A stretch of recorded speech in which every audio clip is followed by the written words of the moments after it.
Hi friends, welcome back to my channel. Ram Charan cine కెరీర్లో రంగస్థలం అంటేనే ఒక బెంచ్ మార్క్. ఆ సినిమాతో చిట్టిబాబుగా తనలోని అసలైన నటుని పరిచయం చేసి తనపై ఉన్న విమర్శలన్నిటికీ చెక్ పెట్టేశారు. అప్పటి వరకు చిరంజీవి గారి తనయుడిగా మాత్రమే గుర్తింపు ఉన్న రామ్ చరణ్ కు ఒక అద్భుతమైన నటుడిగా మార్చిన ఘనత లెక్కల మాస్టర్ సుకుమార్ గారిదే. ఇప్పుడు ఆ గురువును మించిన శిష్యుడిలా బుచ్చిబాబు సానా పెద్ది అనే మరో పవర్ఫుల్ ప్రాజెక్టును తీసుకువచ్చారు. స్వయంగా రామ్ చరణే తన కెరీర్లో పెద్ది టాప్ అని చెప్పారంటే రంగస్థలాన్ని మించి మరో అద్భుతం కోసం మనం సిద్ధంగా ఉండాల్సిందే. మరి పెద్ది ఆడిన ఆట బాక్సాఫీస్ వద్ద ఎలాంటి వేట సాగించిందో ఇప్పుడు చూద్దాం. 1990ల కాలం నాటి బ్యాక్డ్రాప్తో నడిచే కథ ఇది.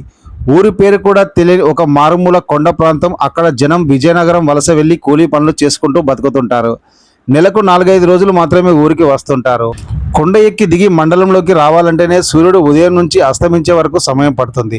అలాంటి గుర్తింపు లేని ఆ గ్రామస్తుల బతుకుల్లో రైలు కనీసం 1 నిమిషం ఆగితే బాగుండు అని 30 ఏళ్లుగా పోరాడుతుంటాడు అప్పల సూరిగా నటించిన జగపతి బాబు గారు. ఇక ఆ ఊరిలో క్రికెట్ అంటే ప్రాణం పోసుకునే పెద్దిగా రామ్ చరణ్ కనిపిస్తాడు.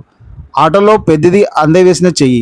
మరోవైపు ఎన్నికల వైరంతో అచ్చిమామను రాంబుజ్జి అవమానిస్తే ఆమె కోసం పెద్ది రంగంలోకి దిగి దుమ్ము రేపుతాడు. ఒక కూలివాడు తనను కొట్టడం ఏంటి అని అహంకారంతో పెద్దిని అవమానిస్తారు. మరో పక్క అప్పలసూరి పోరాటం ఫలించక ప్రాణాలు వదలడం పెద్ది జీవితాన్ని మలుపు తిప్పుతుంది.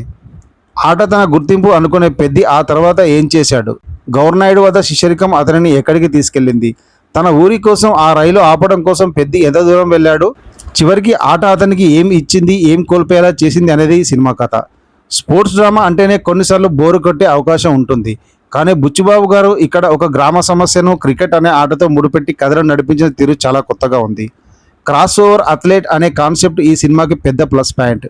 ఇక రామ్ చరణ్ విషయానికి వస్తే ఈ సినిమాలో 3 దశల్లో 3 రకాల గెటప్స్ వేరియేషన్తో మైండ్ బ్లోయింగ్ పర్ఫార్మెన్స్ ఇచ్చాడు. మెగా జీన్స్ అంటే ఏంటో పెద్దిలో రామ్ చరణ్ విజృంభణ చూస్తే అర్థమవుతుంది.